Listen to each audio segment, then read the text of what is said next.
Howdy race fans! Howdy race fans!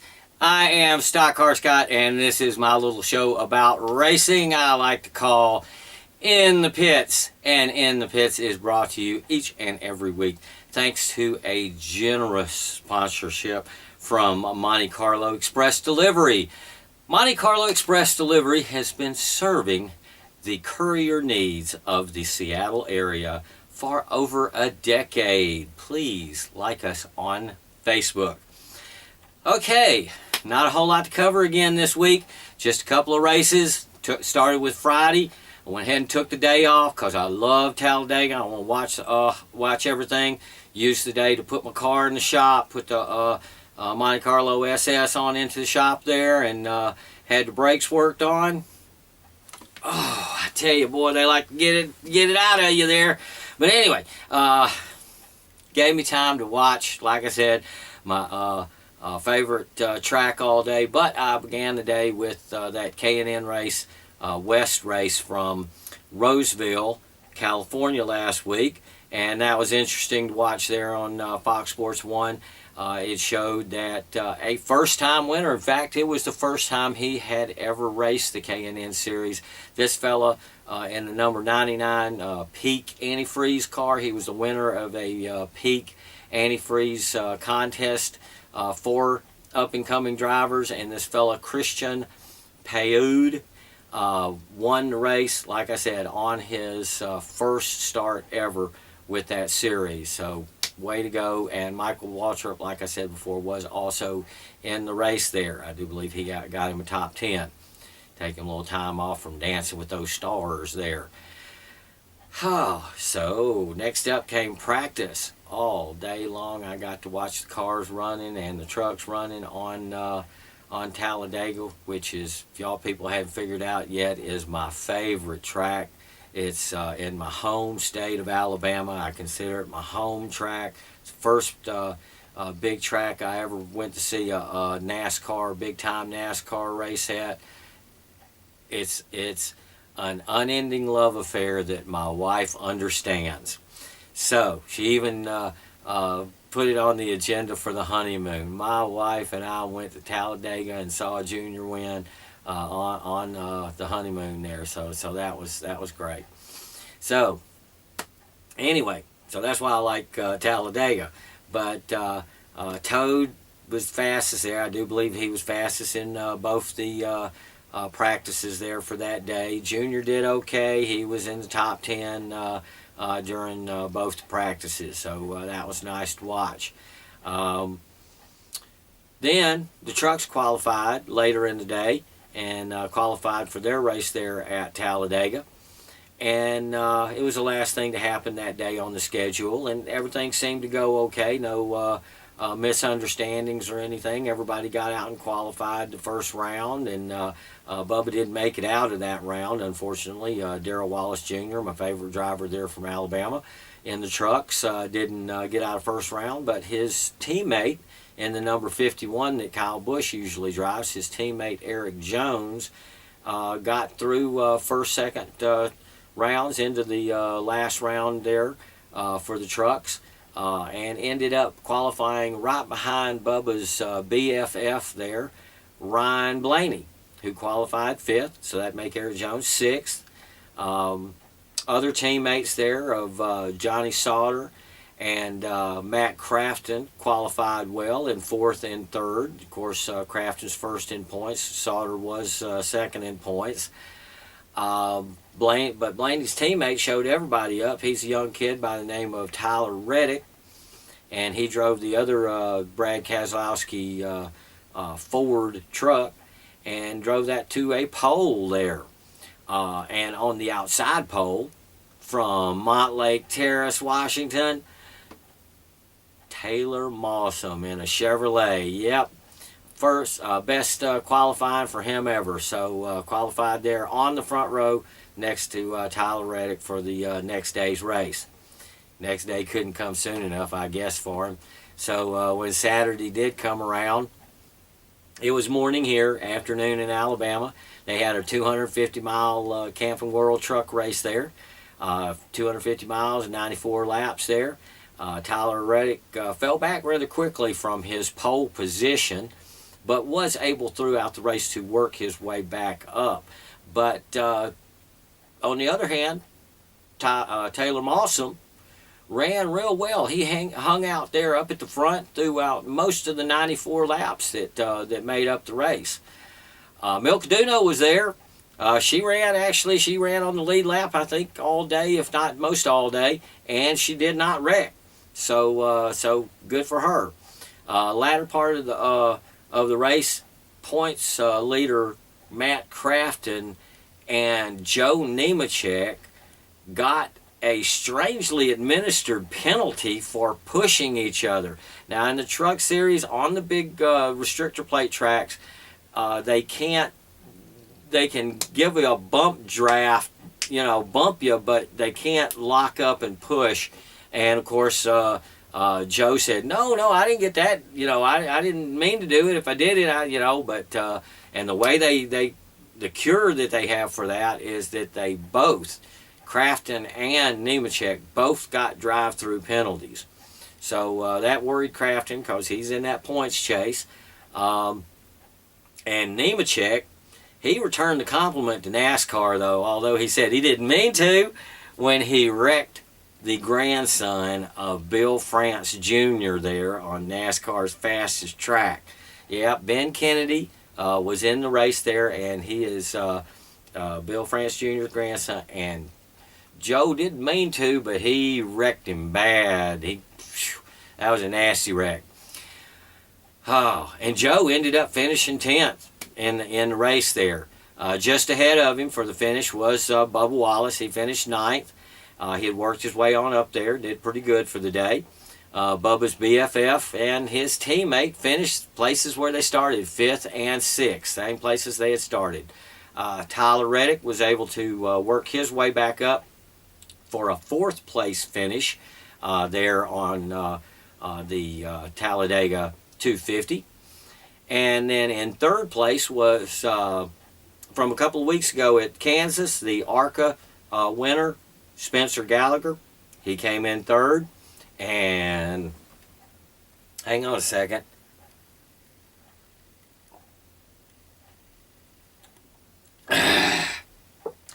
Taylor Mawson from Montlake Terrace, Washington. I had to clear my throat for that one. Came in 2nd. His best truck finish ever. I hope hopefully we'll get that boy a full-time ride. I really want to see it. 2nd place, his best finish ever, folks. Congratulations to Taylor Mawson. Boy, I'm getting too excited. The race was won, by the way, by veteran truck racer Timothy Peters in a Red Horse Racing Toyota. And it was real nice. It had Steve Burns over the passenger side door of the truck. And those who watch a lot of racing know Steve Burns is a reporter announcer that's been around for a long time, and he's not doing any on-air work right now because I do believe he is battling a reoccurrence of cancer. So hopefully things will go better, and we will see Steve Burns in front of the TV camera there soon enough again. Come on, Steve. Peters, who won the race, Timothy Peters, is now 5th in points in the truck series points total there, with 4 races left to go. Johnny Sauter had some trouble there, and he fell to 4th in points, and that brings up Bubba Darrell Wallace Jr. up to 3rd in points with his 9th place finish, and with his top 10. Dave Blaney's son Ryan there moved up to 2nd in points behind point leader Matt Crafton, who is still at the top. Let me get me another sip out of my Sterling Marlin glass here right fast. Hope I got enough in there for the whole show. So, Saturday morning, Saturday afternoon, after the trucks had raced, then they had qualifying for Cup. and they changed it up a little bit, and it was terrible. It would have been better if they did the old style where they just let one car out and go at a time, and watch for a couple hours while they do that. But this new thing that they did, first off, they took the field and they split it in two and had 2 5-minute sessions for those 2 first groups that was supposed to make up the first round of qualifying. And then out of those 2 groups would come the 24 that went into the second round of qualifying. Junior was in the first group. They put the 5-minute clock on, and nobody would go. Finally, Junior went out. I forget who followed. Danica Patrick followed him, that's right. And, of course, they weren't going to get in a good lap. You got to have a big pack there. So the other cars dribbled on out, and finally they were all out there. But it was too late. You know, they didn't get out there running good until they only had like 2 minutes, a minute and a half, something like that. So they did their times, and then the other group went out there, the other half of the field, and they had 5 minutes, and they learned a few lessons, but not many, because they didn't get out there again until just with like 2.5 minutes left to go. Everybody jumps out there. Nobody wants to be first, because first isn't where the fast car is going to come from. And a couple of cars did not make it out in time, did not get qualifying laps up fast enough. A couple of those were like Jeff Gordon, Joker Logano, Ricky Stenhouse Jr., the guy, number 51, Allgaier. They didn't make it out there in time, so they didn't put down fast laps. They only had warm-up laps. They missed putting down a fast time, so Ricky Stenhouse Jr. didn't make the show. Allgaier didn't make the show. Logano, Gordon had to take provisionals, and that's maybe the second time that Jeff Gordon's ever had to take a provisional, ever. Got myself too worked up this week. So, like I said, old man uses a provisional for maybe only the second, third time in his whole career. Tony Stewart ended up having to use a past champions provisional. The part 2 was no better. They just got 24 cars out there. Nobody wanted to run up front, you know, so it took them, they did their 5 minutes and wasted most of it. And then the top 12 cars of that went into a last round of qualifying. Now, one of the nice things that happened during this last round is that Terry Labonte made it in. All the way up to that last round of qualifying. I do believe he even made it in the top 10, like 9th was his starting position. And he has decided that that's enough. That's a career. I think 890 starts, and he was saying that Talladega was going to be his last start. So I put together a little something. One of my die-cast charts here that shows some of the Terry Labonte cars over the years since I've been collecting die-casts. And this only scratches the surface, folks. I only grabbed just some of them that were easy to get at. But they go back a while. Go all the way back to the Kellogg's car and a Busch car that he ran NW windows in. The first Ironman car where he won at North Wilkesboro in the next to the last race there. His Kellogg's championship car. Bunch of other different ones like a Fruit Loops and Tony the Tiger, Monsters Inc. Bunches of them. And then up here at the top, these are number 44 because that was his last year.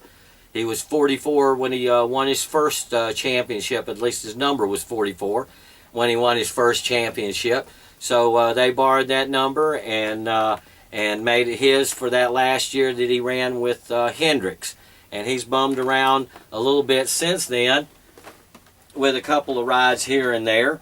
But he's done okay. And like I said, he's had a great had a great career, you know, and Terry Labonte will be missed, and hey, he'll be in the Hall of Fame, no doubt. One other thing to touch on qualifying. Brian Vickers was fastest, and Jimmy Johnson was on the outside pole. So that's how they started on Sunday. NASCAR needs to address this problem with this restrictor plate qualifying. That was the worst hour of NASCAR television I think I've ever watched. They need to do something. It was no show at all. It was waiting for everybody to go out at once. You know, and that's no fun. They need to find some way to make the drivers get out there on the track, and then they can drop off if they feel the need to. But my thought on it is maybe they ought to have, you know, two qualifying groups for that first round of qualifying like they did, but line them up there like a race. Line them up by their practice times from the day before, and say, okay, this isn't a race; it's a 5-minute heat qualifying session, and it starts when we wave the green flag over the last car in this group.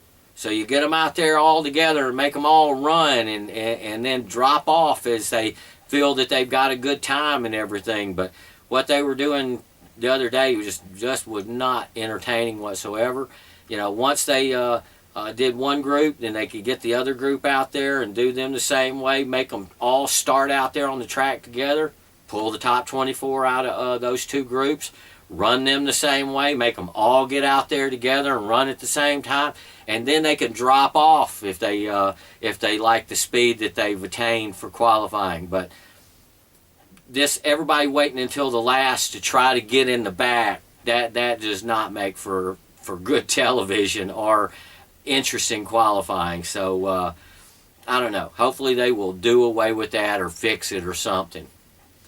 Also on Saturday, there was a little surprise. Como Channel 4 on their second digital channel, the D2 channel, they had a Porsche road race about 9 o'clock on Saturday night. It was all identically prepared Porsches, so you get to see the guy's talent instead of who's got the best car. And it was run on the Circuit of America there just outside of Austin, Texas.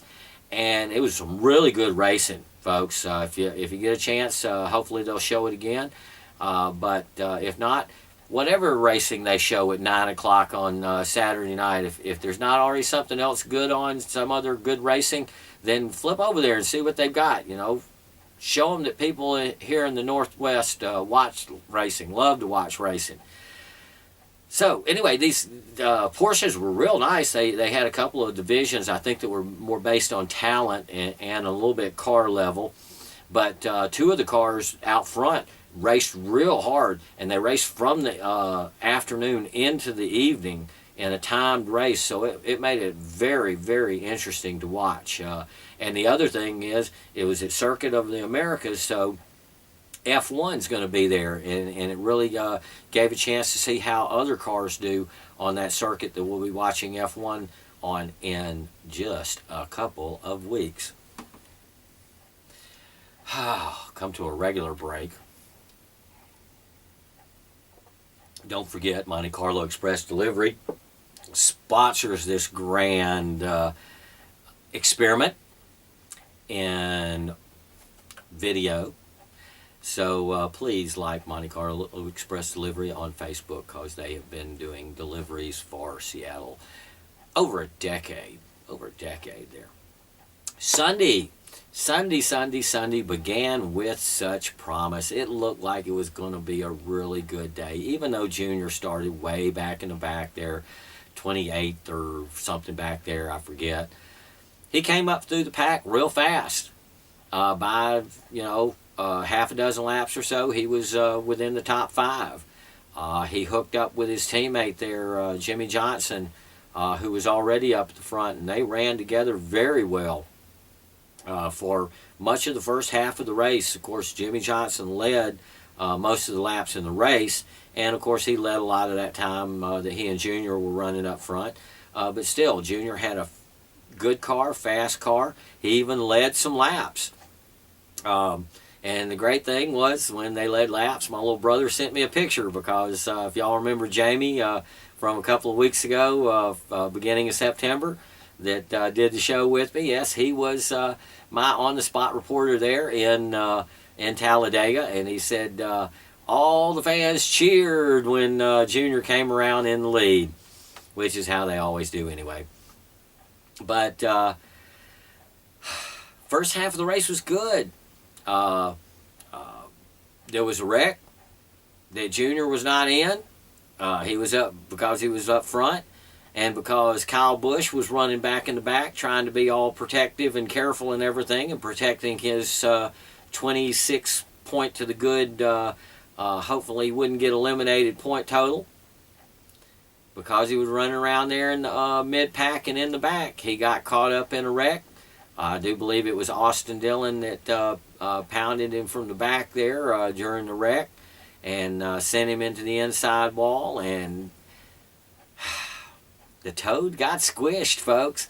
It was nasty what his car looked like. That M&M's car looked like some Russian had chopped him up into little pieces and sprinkled him on the ice cream there. So that was the nice part of the race. It was even nice when Junior missed another wreck, when Jamie McMurray blew a tire, or tire went down right in front of him, and spun just, immediately in front of Junior. Junior didn't get it, didn't hit him. It looked like it might have been Junior's day until they got towards the end of the race. And as happens, Junior got shuffled to the back in the last couple of caution restarts and all that business. And in the first green-white checker, he got plowed into by my wife's favorite driver, which made things wonderful around here.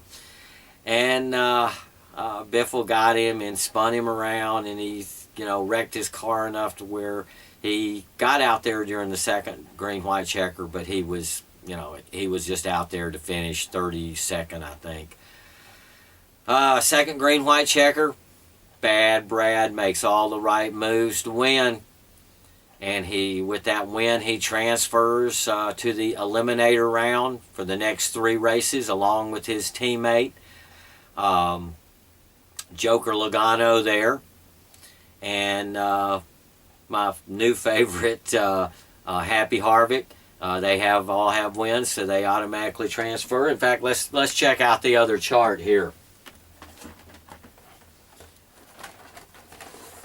The other chart that we have here shows us the Eliminator 8 that are going into the next round, and 4 more will be eliminated in the next 3 races until they get to Homestead, and then only the top 4 will be running for the championship.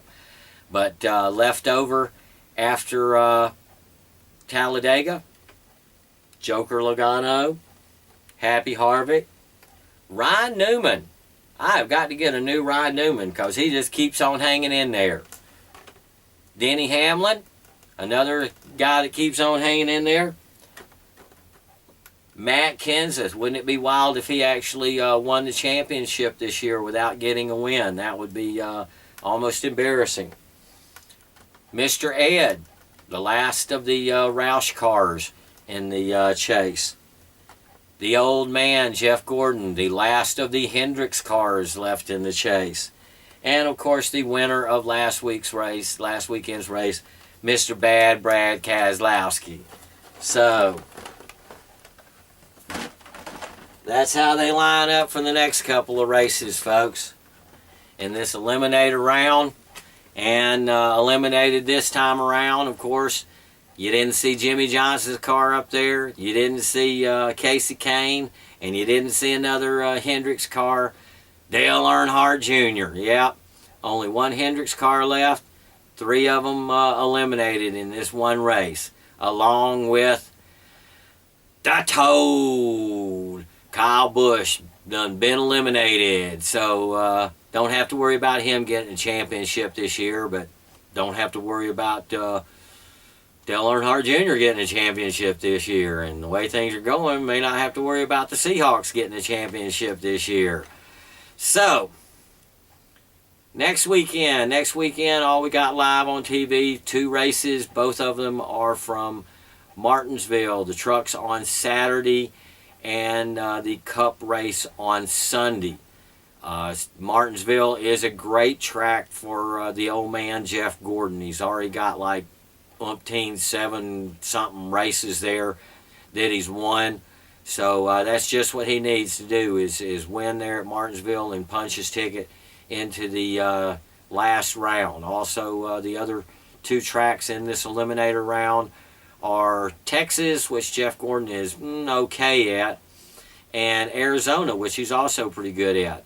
But Texas and Arizona are also real good tracks for Dale Jr., who is now in the position of being a spoiler. Yeah, spoiler alert. As are a bunch of other guys who are mad for not making the chase. They'd love to win a race.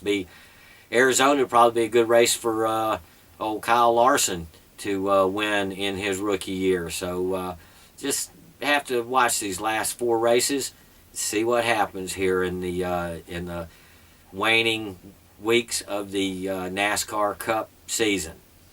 Okay, also next week, still talking about Hermiston, Oregon. In fact, my buddy Early here is checking out the map, seeing how long it'd take us to get over there to Hermiston, and I checked the weather right before I went on the video here, and it's not looking real good. Just have to see how it goes. I still don't know if we're going to make it to Hermiston or not. We got other things happening, but it'd be great if we could make it to the first annual, the first ever Pumpkin Smash and Street Stock Invitational. They're also having figure 8s and a mini stock invitational, and also a non-points Legends race. So it should be quite fun if we can just get over there. Over 25 street stocks have accepted the invitation. I hear it's up around 27 or so right now. So maybe I'll have some new video up next week. But who knows? Maybe we won't go over there. Maybe just run down to Tacoma and check out Tina McMillan's deal that she's got going on down there with her car show. So that would also be something interesting to look into also. But anyway, until then, I hope you folks keep watching. I'm watching the numbers go up on the YouTube channel. We're up to I think 9,200 so far. I love it. I appreciate every view that folks watch. So please keep watching. And until then, I guess I will see you when I see you, and you'll see me when you watch the show. So,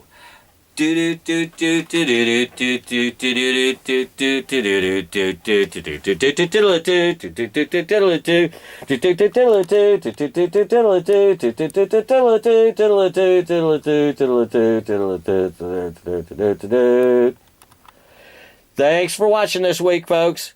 See you next week.